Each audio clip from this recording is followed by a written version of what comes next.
The #1 stitch for crochet blankets is the waffle stitch. Why is it called the waffle stitch? Because it looks like a waffle. The waffle stitch is great for blankets and I'm going to show you how to do it.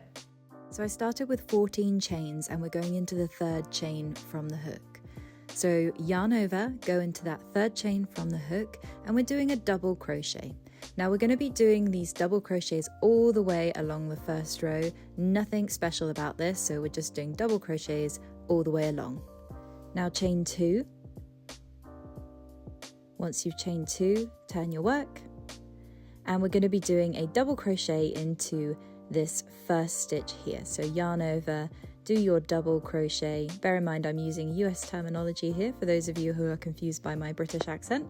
You're going to do a front post double crochet next. So yarn over, and you see this post? We're going in through the front, round the back of the post. There we go, yarn over, and then continue your double crochet as normal.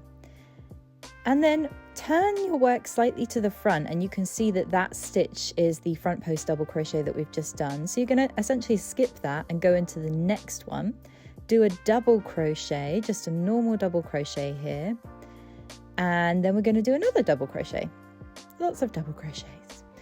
So along this row, you're doing 2 double crochets and then a front post double crochet, and you just repeat this all the way along. But we always start with a double crochet just to create that border around the sides.